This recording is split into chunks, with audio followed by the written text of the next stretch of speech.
can honestly think of a better guest presenter to open up this second series. Tyler VanderWeele is both a close friend and also his centre a close partner of the Jubilee Centre. The centre that Tyler leads, the Human Flourishing Programme at Harvard University, really truly is making waves around the world. There's far too much to mention, and I know Tyler will mention a lot of their different programs, activities they're working on right now. But just to mention a few areas that particularly influence myself and indeed the work that we're carrying at the Jubilee Centre. The 6-domain model, I think, is one of the most useful models I know of how to kind of understand flourishing as a concept. Their flourishing measure is incredibly useful, and I've used in various different ways. The centre is obviously a partner on a very prestigious and high-profile global study of flourishing, which we may hear more about today, and just hugely impressive the number of different organisations that they actually consult with and inform, and also kind of learn from, both in multiple sectors like tech, business, and indeed education. So I think as a centre under Tyler's leadership, they're bringing together a great deal of much needed global attention to this science of flourishing, and indeed much needed theoretical, empirical and practical insights at a time when perhaps a focus on human flourishing is an important, if not more important than it has ever been for us as a global society. So with that, Tyler, I'd like to hand over to you to present, and I will come back in at the end to chair the questions. Thank you very much indeed.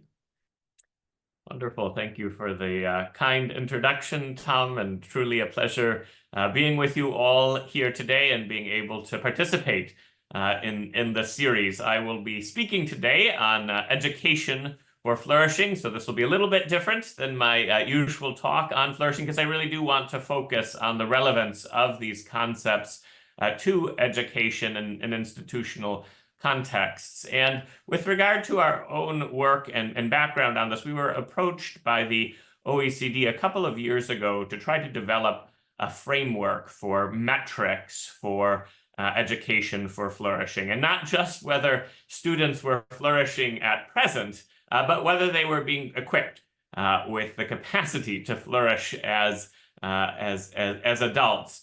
And the OECD's High-Performing Systems for Tomorrow group was interested in orienting their work on education around flourishing as a central aim. So various groups around the world were involved in this endeavor, but we were specifically tasked with coming up with a framework for metrics. And so I'll be making some remarks on that today, providing some background and some of the theoretical considerations that went into this in partnership with the Jubilee Center and Christian Christensen there. I'll then move on to some of the methodologic considerations that helped shape this proposed framework. And this is really intended as a framework rather than a specific set of metrics. As I'll comment on, this framework is meant to be adaptable to different contexts. So while I will make some brief remarks on specific measures that might be used, mostly what I'll be focusing on is an overarching framework. That framework will have 3 kind of individual level pillars and then 3 analogous systems level pillars. And then I'll talk about some of the uses and implications of this framework, some of the limitations as well, and what we've been doing to try to operationalize this approach in various settings. So it can be helpful to begin with kind of the question of what is flourishing. Our working definition of flourishing at the Human Flourishing Program at Harvard is the relative attainment of a state in which all aspects of a person's life are good, including the context and communities and environments in which that person lives. So understood in this way, flourishing is first an ideal. We never perfectly attain it in this life. We only do so relatively. There's always room for an improvement. Second, flourishing is multidimensional. It pertains to all aspects of a person's life. So one may be flourishing in some ways and not in others. And lastly, flourishing really does include the contexts and communities in which a person lives. I think the connotation of the word flourishing is such that it's not just that the individual is doing well, but the environment, the context, the community is allowing that person to bloom, blossom, flower, flourish. And so I think this is particularly relevant then in the question of what does flourishing look like for students and schools? The flourishing of the student depends in part on the well-being of the school community and the broader context in which that student dwells. And so we'll be coming back to that as well. Now, with regard to education for flourishing, what I'm going to try to do in this presentation is first attempt to more precisely specify what I see as the proper scope for flourishing in education. I don't think schools and universities should be held responsible for all aspects of student flourishing, but I do think they have a critical role to play. So I'm going to try to specify the scope of this, and then also provide this framework for metrics for education for flourishing. So more details on the theoretical considerations and our arguments for what take as the proper scope of education for flourishing can be found in this paper co-authored by Christian Christensen at the Jubilee Center in the Journal of Philosophy and Education that's now available online. And then the actual measurement framework has been published in the International Journal of Well-Being. And I'm happy to have the slides distributed if you want the references subsequently as well. So first, a few remarks on what I would take to be the proper scope of education for flourishing. And at risk of tremendous oversimplification, we might see a development in what has been taken as the fundamental aim for education over time. Perhaps first the classical model, sort of education and knowledge for knowledge's own sake, and I do still think there's a role for this, but arguably over time that has given rise to what we perhaps have at present, where education's focused on the development of human capital. How are we equipping students to be able to contribute to society and to support their own lives? But with perhaps increasing discontentment around simply thinking about education in terms of human capital and an aspiration for more, a belief that education can aim yet higher. There has been increasing interest around this notion of education for flourishing, that perhaps flourishing should be taken as a, or perhaps the central aim of education. As interest in this has increased, this notion of education for flourishing, there have also been objections to this notion, and objections that I think do carry some weight and need to be taken seriously. Some of the objections, some of the central objections with regard to taking flourishing as an aim or the aim of education are as follows. First, kind of a missing argument objection, the notion that really education, if we look at what's taking place, has a plurality of goals. It's not necessarily unified by the notion of flourishing, and that we have not given an adequate argument for why this might be so. A second, and relatedly, a vacuity objection that flourishing may be too vague of an aim to really unite education.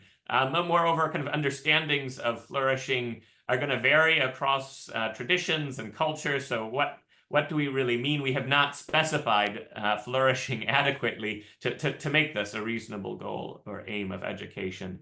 And lastly, what one might call an unlearnability objection, that we can't really teach flourishing. Flourishing, if it pertains to all aspects of life, much of this is really beyond the purview of an educational system. It's not something that can be taught. And I do think, again, these objections carry weight. I think they need to be taken seriously, but I think they can at least be partially addressed by more clearly specifying the proper scope of education for flourishing, which is what I'm going to try to do here, to provide a proposal and then to return to some of these objections. So, I mean, first, and kind of trying to frame this, I think it's important to recognize that there is no neutral ground here. I mean, education's always going to be guided by some conception of what's good, of what we're aiming at, even if it's implicit. So we can't entirely avoid this question. It is something we have to wrestle with. And I think there are two extreme poles that we need to avoid. I think the proper scope of education for flourishing is somewhere in between. But I think on one extreme would be viewing education as responsible solely for cognitive and epistemic outcomes. I think those are central, as I'll come to the aims of education, but I don't think we should reduce education's aims to that. There are incredible stories about the transformation of students' lives because of a devoted teacher. We don't want to neglect that possibility. But on the opposite extreme is the notion that really we should hold educational systems responsible for all aspects of a person's flourishing. And I think that is wrong as well. That does not acknowledge the role of other communities, of the family, of religious communities, of neighborhoods in shaping and forming students' lives. So I think the proper scope for flourishing for education is somewhere in between these two extremes. I think in terms of specifying proper scope of education for flourishing, it should be acknowledged as well that there is in some sense feedback between the pursuit of knowledge and the cognitive and epistemic aims of education on the one hand, and the broader flourishing of a student on the other. Certainly, the cognitive development of the student will contribute to flourishing, but it's also the case that the flourishing of the student, when students doing well in life, they will be better able to learn. And so I think that interplay is important, as well as is, and I'll be coming to this later, the broader context in which the student lives. So our proposal in this paper in the Journal of Philosophy Education with regard to the scope of education for flourishing is as follows, in more detail in that paper. It is a bit of a mouthful, but our proposed scope is as follows. First, the developing of the student's knowledge, understanding, and cognitive skills and epistemic virtues that facilitate knowledge and understanding, all of which does enable both present and future student flourishing. And I would take this as kind of central to how schools and education contributes to the flourishing of students. But again, I think we shouldn't restrict it to that. We should expand to other aspects of student flourishing, the promotion of other aspects of student flourishing, but with two qualifications or caveats. It's not all aspects of student flourishing, but those aspects of student flourishing around which consensus can be obtained. What do we agree on with regard to what constitutes flourishing? Again, understandings of flourishing will differ across cultures, contexts, traditions, school systems. So I think it's important, for reasons we'll get to, that we restrict to those aspects of flourishing around which consensus can be attained. And second, concerning which teachers and educational leaders are prepared to address. So I think we need to acknowledge that there are real constraints with regard to what schools and teachers and educational leaders can do and how they're prepared. But in some ways, the second qualification is maybe less restrictive than may at first seem, insofar as this is not something that's fixed. The preparation of teachers and leaders is something that's potentially malleable and can be expanded. And so the second qualification is perhaps kind of aspirational in nature. We can always seek to expand that preparedness. But again, I do think these qualifications are important. I think if we can't or we don't have consensus around what constitutes flourishing, or those aspects of flourishing that we're going to focus on, I think there will be resistance from teachers, resistance from parents, resistance from students, potentially. So I think we should seek to identify those aspects of flourishing around which we agree, which may not be all. It may vary by school system.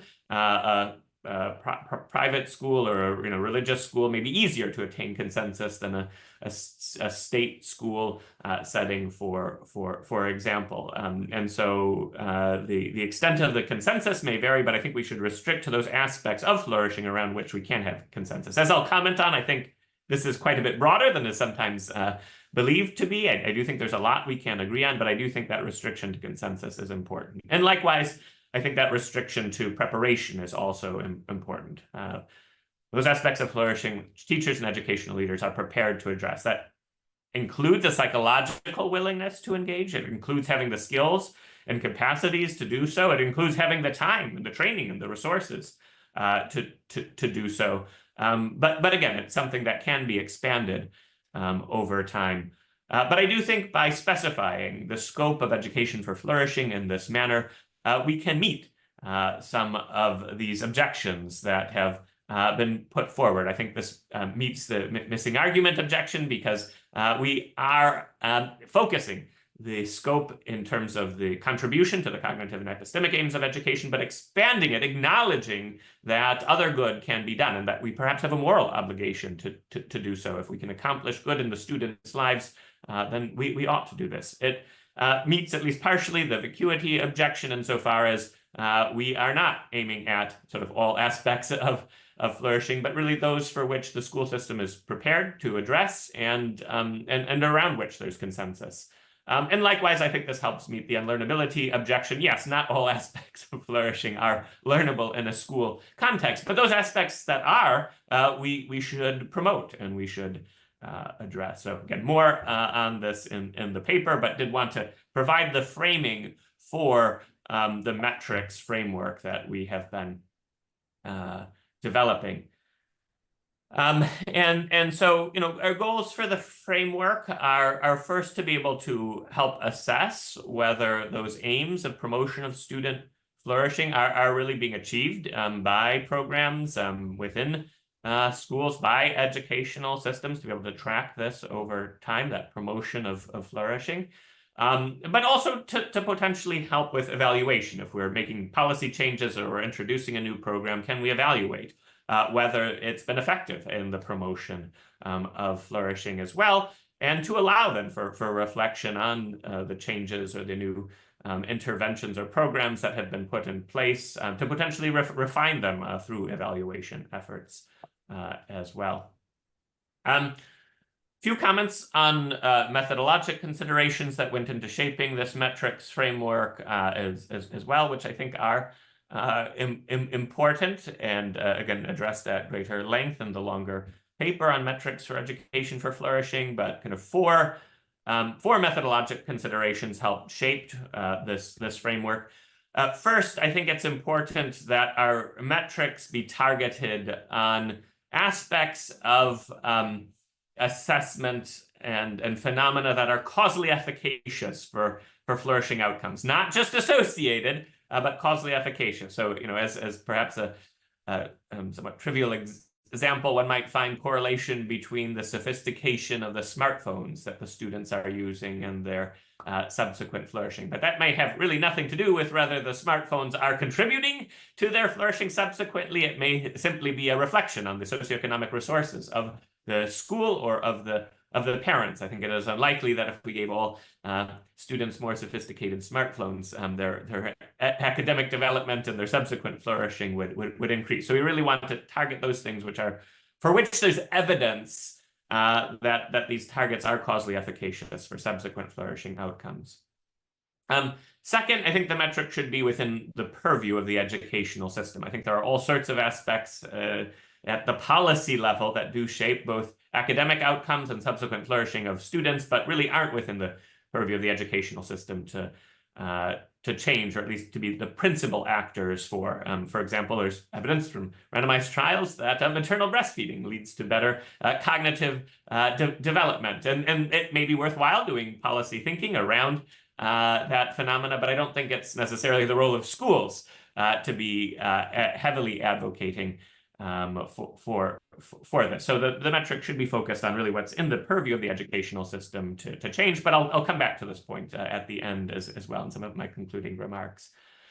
Third, we need to acknowledge that when we're assessing well-being, certain aspects of this are inherently subjective and will require some level of self-report. I think it is impossible to fully understand dynamics around happiness, say, or meaning in life without asking students or respondents how they feel about themselves. But once we move into that self-report territory, we need to be careful our uses of self-report measures. Particularly, we need to avoid the use of self-report measures in high-stakes context. We shouldn't be evaluating schools or teachers based on subjective self-report of of students, because then there is incentive to misreport and the whole process is thrown off. I do think these self-report measures are important and have uses that can be used in randomized trials, because self-report biases will be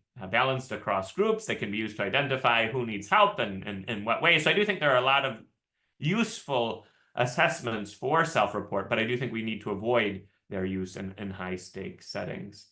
So that's third methodological consideration. And finally, because we were tasked with a framework that was going to try to assess the capacity of students to flourish later in life, not just at present, but later in life, we need to acknowledge that any framework or set of metrics is going to take quite some time for full empirical validation, because we need to do the assessment now, and then we need to follow these cohorts of students over a decade or two to see are these approaches and are these metrics truly valuable. So again, these considerations went into play, and we'll see them coming up repeatedly as I go through this proposed framework for metrics. So our framework for metrics for education for flourishing is essentially shaped around three pillars, both at the individual and at the systems level. The first pillar is kind of present flourishing, with the notion that present flourishing is likely to affect subsequent flourishing as well. Second pillar is really academic attainment, central, again, I think, to the role of educational systems and to their role in promoting student flourishing, I think, is accomplishing those cognitive and epistemic aims. And then the third pillar is kind of the development of character-based and social and emotional skills that will help students flourish both now and later in life. And so I'll go through each of these pillars, first at the individual level, and then somewhat more briefly at the systems level in a bit more detail. So again, our first pillar in terms of measurement is our students flourishing right now. And there's quite a bit of evidence to suggest that present flourishing does powerfully affect flourishing later in life, and does so kind of across different domains of flourishing. So, evidence that improvement in relationships subsequently changes and alters both happiness and sense of meaning, or that becoming happy actually increases one's job possibilities and financial stability, and contributes then also to health. So there's present flourishing affects future flourishing, both kind of within these flourishing domains and across flourishing domains. But I do think some assessment of present flourishing is important. There are lots of measures out there. Which one uses kind of depends in part on the context and the resources and how many questions one wants. I do think what is critical here, though, is to have fairly broad conceptual coverage of different domains of flourishing or well-being. There's been some push from economists, for example, to just kind of reduce all of well-being to life satisfaction. I think that's a mistake. I do think we need broader coverage insofar as evidence that while life satisfaction is higher in richer developed countries than poor developing countries, the reverse is the case with meaning and purpose. Meaning and purpose is higher in poor developing countries than the richer developed world. And so I think we need to take these dynamics into account when thinking about flourishing. So I think making sure that whatever assessment we are using is covering things like happiness and life satisfaction, like physical and mental health, meaning and purpose, notions of character, close relationships, perhaps amongst others, is quite important. So again, while I think there are lots of good measures and metrics out there, I do think it's important to have adequate conceptual coverage. I'm not going to go into detail on this here. We have our own brief flourishing assessment with 12 items in each of those 5 domains, as well as assessing financial and material stability, as well as important means to sustain these other kind of well-being ends. The questions are here. We can return to this in the Q&A if you want. There's more detail on this on our website, but we've used this with millions of participants around the world in different settings. We do have an adolescent version of this as well, and are piloting a version for 9 to 11-year-olds where we keep the domains but alter some, or in the case of 9 to 11-year-olds, all of the questions. But again, there are more extensive, I think, very good assessments as well. This is simple, 12 questions, but like the comprehensive inventory of thriving, for example, if one wants a longer assessment, I think is quite good. It's a 54-item assessment. So what I'm simply proposing here is that, again, a framework for metrics, what particular measures are going to be used is going to vary by context. So that's the first pillar, present flourishing. Second pillar is really the academic attainment one. And I do view this as central to, of course, to the role of schools. And while I think schools can promote flourishing in other ways, I do think their primary way in which they contribute is to accomplishing those cognitive and epistemic aims of the educational system, the development of knowledge, the cognitive development, and again, strong evidence from longitudinal studies that educational attainment is causally linked to higher employment, better income, greater social connectedness, higher likelihood of marriage, greater happiness, better mental health. So there's a reason we have this as our second, our central pillar. I do think it is critical, and I do think we need to carry on our various assessments. Of course, what's going to be used is going to vary by context. A lot of our standardized testing, while perhaps it has its limitations, I think is quite helpful in tracking educational achievement of students over time. I think many people on this call know a whole lot more about this, these modes of assessment than do I, so I'm not going to make further comments about this, other than to say, again, what's used is going to vary by context, and I think probably can be enriched. While I do believe that standardized tests are important and have a role, I think we could perhaps do more, and the OECD and the PISA group is interested in trying to do somewhat more abstract assessments on matters of, say, critical thinking or adaptive problem solving. So again, we could perhaps develop metrics to supplement standardized tests in the second pillar with these broader assessments of skills and capacities as well. But that's the second pillar, academic attainment. And then our third pillar at the individual level, or social, emotional, or character-based capacities. Again, evidence from any longitudinal studies that various character strengths are associated longitudinally with subsequent flourishing, with outcomes like greater happiness, greater physical and mental health, better relationships, and so on.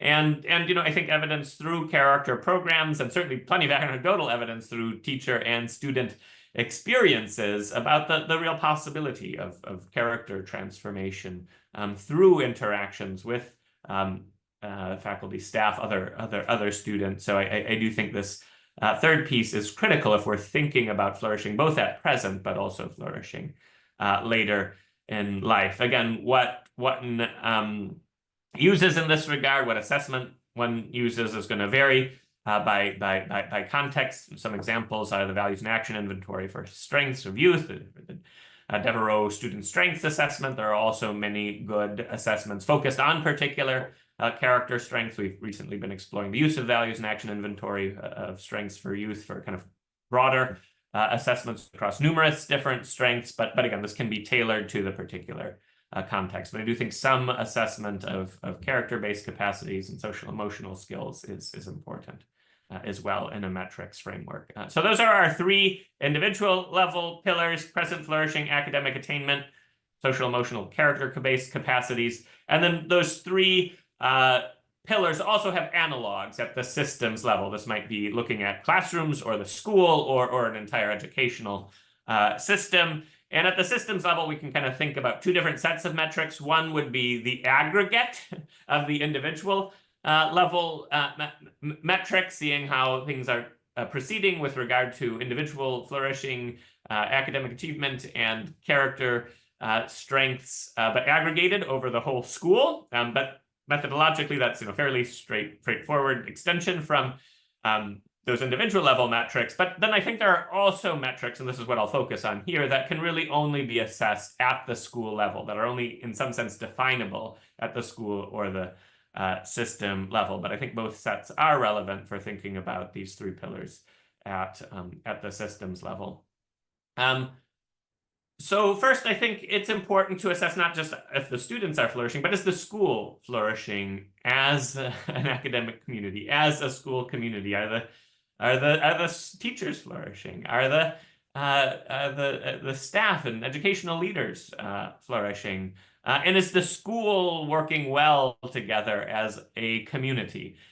We've developed an assessment for community well-being, which we've adapted to different contexts: schools, religious communities, neighborhoods, cities, and so on, kind of focused around 6 domains, which we then adapt to the particular context. But first, flourishing individuals, but the flourishing of a community extends beyond individuals. It includes as well good relationships. And I think this is particularly relevant in school context with regard to good teacher-student relationships.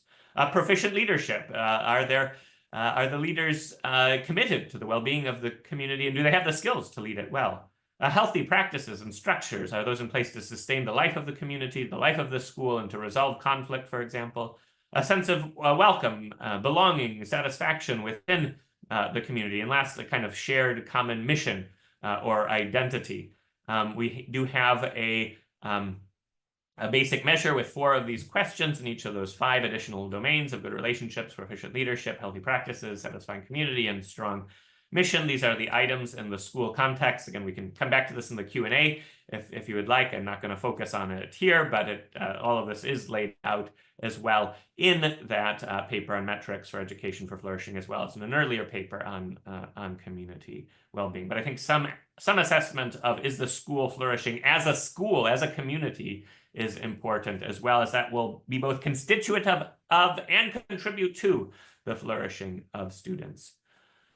Second, at the systems level with regard to academic attainment, I think we can ask questions around, are there systematic policies and practices in place that sustain the academic development and attainment of the students? I think having some assessments or measures of teacher quality, assessments of the curriculum, of pedagogical approaches, possibly value-added assessments, and this change in students' knowledge and abilities over time really is quite important. Again, are there structural aspects of the school's life that are in place to sustain the academic development of students? Again, precisely what is going to be used is going to vary by context, by system. I do think many of the current metrics are, well, they have limitations, are helpful.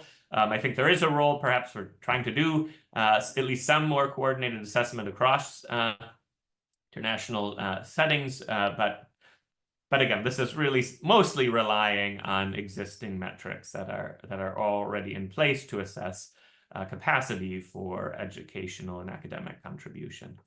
And then the third pillar at the systems level, corresponding to the individual level pillar, is really character programs. Are there programs in place to help support the character development of students, their social emotional learning, their character formation, their capacity to flourish? And in some ways, I do think this is the most difficult pillar to propose formal metrics for, because what is being used really does vary a lot across context and school systems. I think one could have perhaps some assessment of whether certain evidence-based practices are in place, promotion of different well-being activities, gratitude or acts of kindness activities, or imagining one's best possible self activities that have been evaluated in randomized trials. I think we could disseminate these sorts of evidence-based programs. But again, this is a pretty broad bucket here. One could also put here services with regard to mental health care. One could include, say, programs to advance financial skills or nutritional knowledge of students. Again, there's a lot that could be done here, and what is being done is quite highly variable. And while I do think some sort of assessment and evaluation is important, I think there does need to be acknowledgement that even if something's not been evaluated in a formal study, it may still be contributing profoundly and deeply to students' lives. I think many of the longstanding traditions within schools can powerfully form character. So while I do think it's important to try to evaluate evidence and to use evidence-based practices, I do think we need to allow space for ongoing practices that are perhaps quite particular to a given institution. So this is where I would say, have least guidance with regard to the actual formal metrics that are being used. But when evaluating, again, whether students are being equipped to flourish later in life, I think asking what character programs are there and to what extent do we believe or have evidence for of their effectiveness is helpful and important. So that's kind of, in a nutshell, the overarching framework. I do think there are a number of strengths of this approach. It includes both individual and systems level metrics, which again, I think are essential if we really want to enhance future student flourishing. It's oriented both to present flourishing of students with regard to the first pillar, but also future flourishing of the students with regard to both the first, second, and the third pillar. It focuses on targets that are causally efficacious for subsequent flourishing outcomes and that are within the purview of the educational system to change, so it's potentially actionable. And it's flexible, it's adaptable. Again, it's a framework rather than a specific set of metrics, and that framework can be adapted to different cultural contexts, adapted as knowledge advances, as we have an understanding of which character programs are effective versus not. It can be altered. So I think it allows for the incorporation of subsequent advances in knowledge. So I think potential uses of this metrics framework are to evaluate strengths and weaknesses of a school with regard to different aspects of flourishing and how students are flourishing, or the various character strengths and weaknesses that might be present within schools. And this is some of the work we're trying to do with the Values and Action Institute with their inventory for youth. Can we identify well, again, I think comparison across schools is perhaps problematic, given these are self-report measures. I do think use within schools, identifying the character strengths and weaknesses of the school, can lead to further reflection on programs which one might want to put in place. I think this set of metrics and this framework can also be used for identifying students or classrooms who are not doing well to be able to offer additional support. Again, I'm not proposing these metrics for high stakes context with regard to evaluating and rewarding teachers, but in terms of identifying which groups of students or which classrooms really need more support, I think this sort of approach can be very effective. I think doing these sorts of assessments will allow for identification of educational policy priorities in terms of what really needs strengthening. I think it can allow for the evaluation of new policies and new programs, looking at pre-post studies or even randomized trials. And I think that knowledge can help refine and develop further programming within schools. I think this has a role both with regard to specific interventions and policies, but also potentially at the school or the systems level. Some important caveats. I think it's important to acknowledge that some schools and some educational systems will be better prepared to promote these other aspects of flourishing than others. Again, I do think that restriction to preparation is important, but as I said before, that qualification or restriction is in some sense aspirational because one can expand those capacities. But I think the fact that preparedness and capacity will vary by school is important in thinking about inequalities in education across schools. I think often it's going to be those better resource schools, those schools that are already doing well with regard to academic achievement, that are likely also to be able to promote these other aspects of flourishing. And so I think at risk of having those disparities grow, we need to invest heavily in schools which are perhaps in more disadvantaged settings to give them additional resources to be able to promote well-being, perhaps additional teacher preparation. I think perhaps better to the extent to which resources allow the student to teacher ratios to create time to do this sort of work. But I do think if we don't want widening disparities, it's important to invest in and focus on those schools in the most disadvantaged areas and to build capacity in this regard, while not detracting from those central cognitive epistemic academic achievement aims of school systems. Few brief remarks on how we're trying to operationalize this, and I'll then conclude. So again, what's been proposed is a framework, but we have been trying to make this concrete in a few different settings. We've been some time ago in conversation with education system in British Columbia on trying to build out this framework. In most cases, we're just kind of taking on and inheriting Pillar 2, the existing academic assessments, either at the student level or at the systems level. In the case of British Columbia, they already have fairly extensive social emotional programs and character assessments in place. And so it's really, once again, adopting what they're already doing. And then what we're trying to do to kind of fully build out the framework is supplement what they're doing with assessments of student flourishing and school flourishing assessments, so that we'd have metrics in each of these three pillars. Second area in which we've been working on building this out and operationalizing this is within academic flourishing in universities.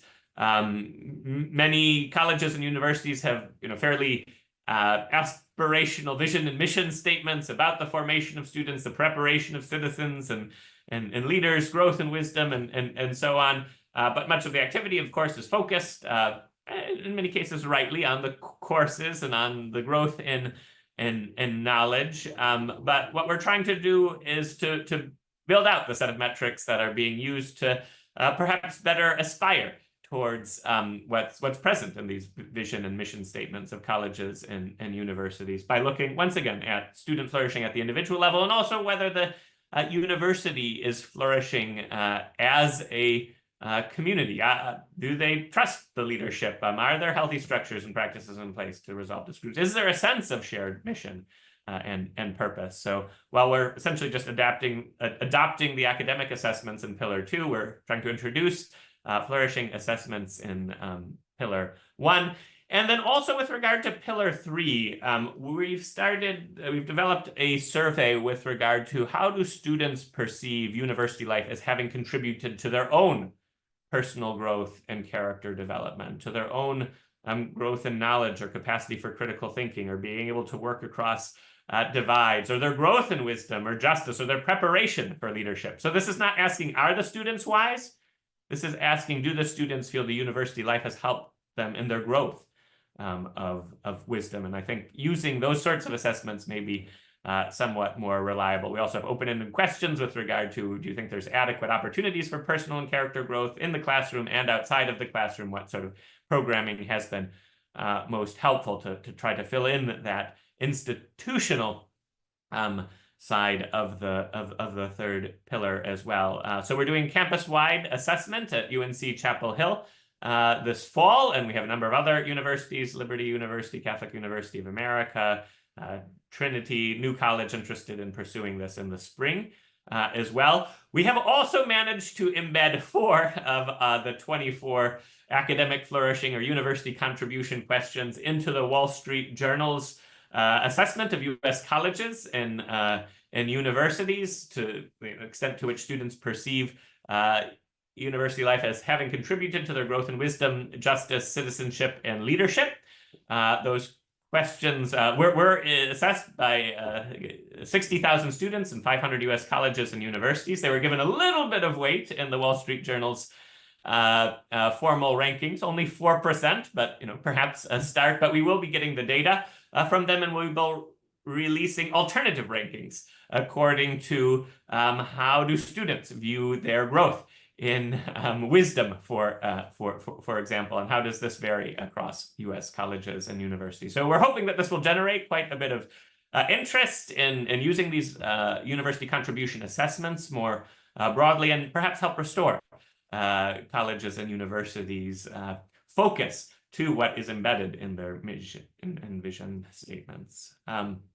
So that's kind of the framework in a nutshell, the kind of theoretical considerations that went into it. What I take is the proper scope of flourishing and some of our attempts to operationalize it. Our hope is that by introducing this metrics framework, we would expand our discussion around the educational aims of flourishing to extend beyond those cognitive and epistemic aims, which again, I think are critical, but we shouldn't just restrict to that. We should be looking at these other aspects of flourishing and the contribution of educational systems to them as well. And I do think measurement does have an effect on practice. I firmly believe that what we measure shapes what we discuss, what we know, what we aim for, and policies put in place to achieve it. So while I do think and hope that these metrics will allow for evaluation of programs and schools and identifying strengths and weaknesses, I think the very act of measurement has the potential to reorient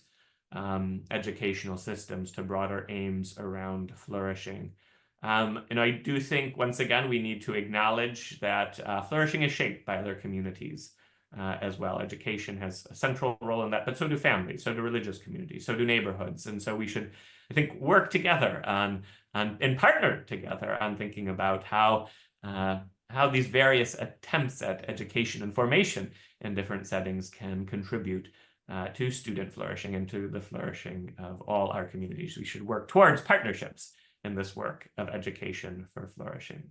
So that concludes my presentation. Thank you all for listening, and happy to take any comments and questions as well. Thank you.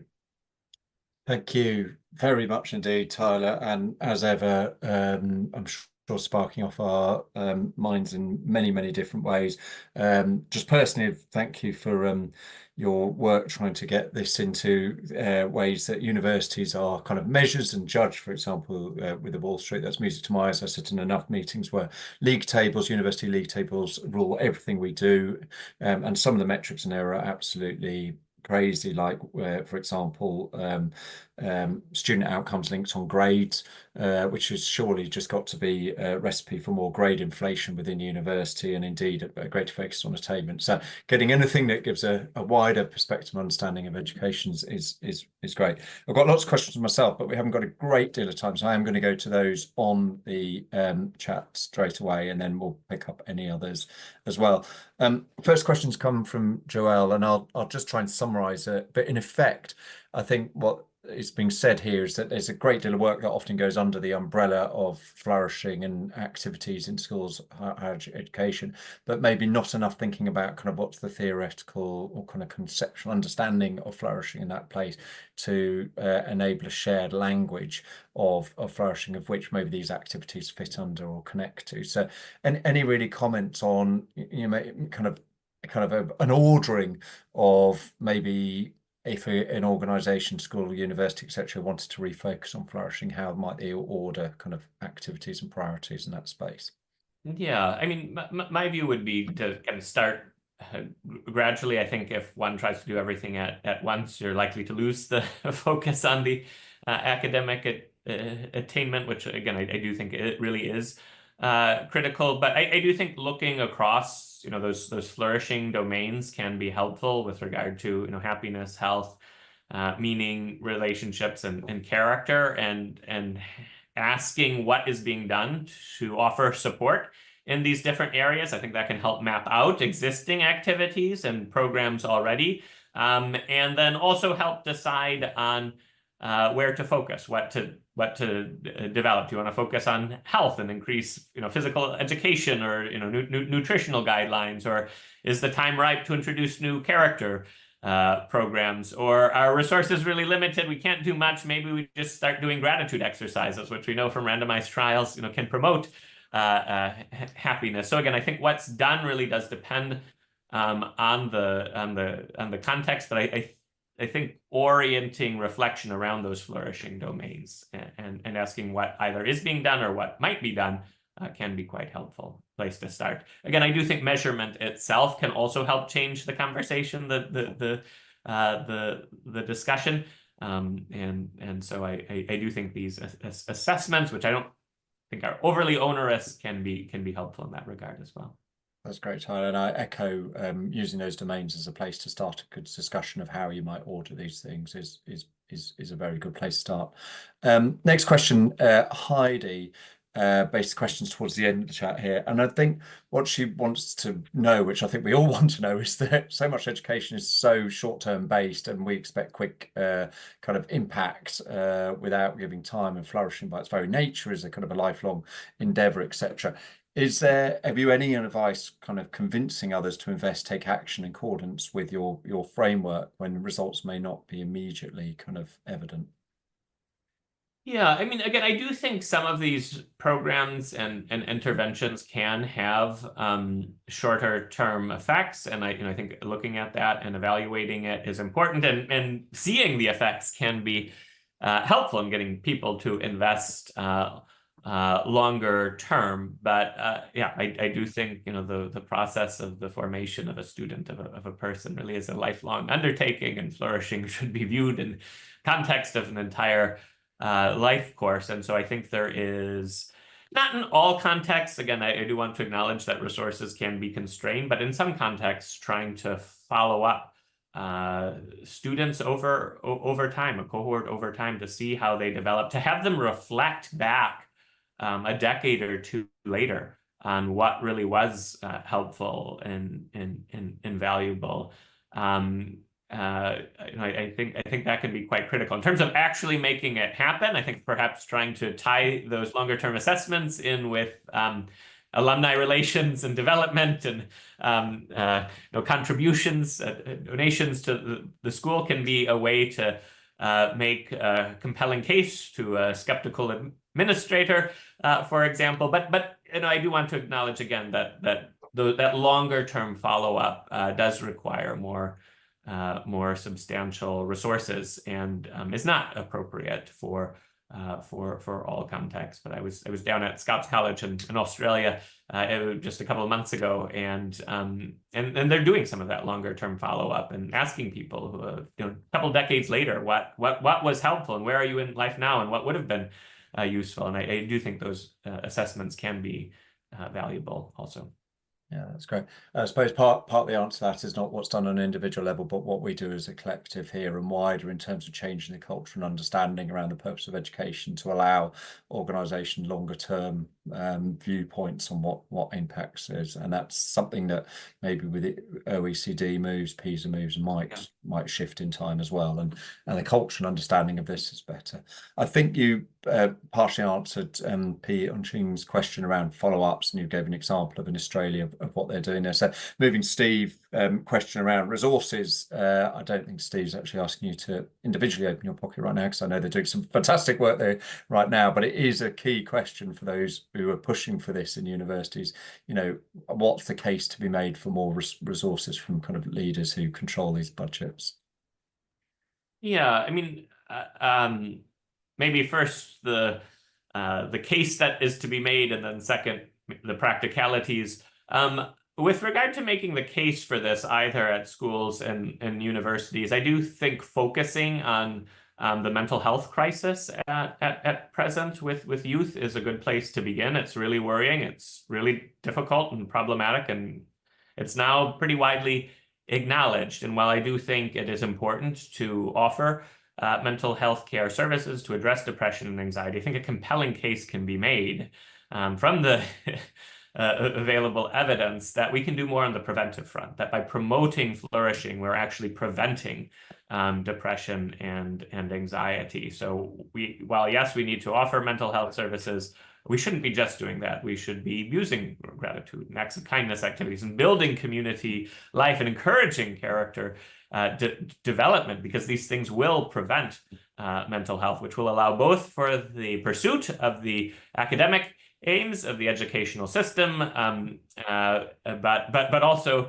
lower mental health care costs within university setting and get those statistics looking somewhat better. So again, I think a pretty compelling case can be made in that regard. On the resources front, often resources are constrained. Often groups don't want to take on something new. We are trying over the course of this year to build out, both with schools and with universities, kind of easy, accessible, and relatively inexpensive frameworks where we can receive an email list, or it could be coordinated from the university or the school, send out the survey, the data comes back, and there's kind of an automated report so that costs can be kept low.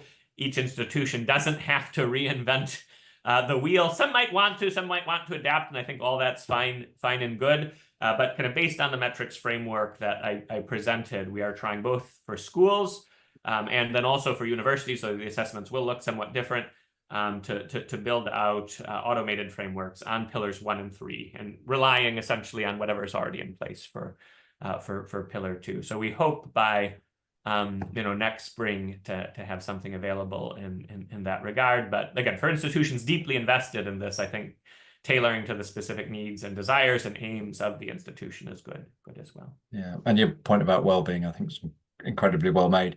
I'm going to try and squeeze in a couple more. One I hope is quick, and it was just to your point about whether you've got any plans for kind of translating some of these resources, particularly in Spanish, for other audiences. Yeah, I mean, we've again, we'll be doing the rollout of the scalable assessments. We hope this spring, but the idea would be to have a tool which could be used globally as well. A fair bit of the Flourishing work in schools we've been doing have been in Spanish language contexts, and so that's probably where we'll move to next with regard to these automated frameworks. But yeah, hope to continue to build them out in other languages and settings. Perfect. I'm trying to choose a question you might fit in a minute, and there's some complicated ones on AI, on kind of assessments and how you go around those. I think let's just conclude with a question around. Okay, maybe let's go to the AI one. Any quick thoughts on the impact of AI on flourishing and where that might take us? And I appreciate that's a huge question, but some initial thoughts would be interesting. Yeah, I mean, this is, it's not my area of focus. This is, however, a central part of and concern in the OECD report on education for flourishing.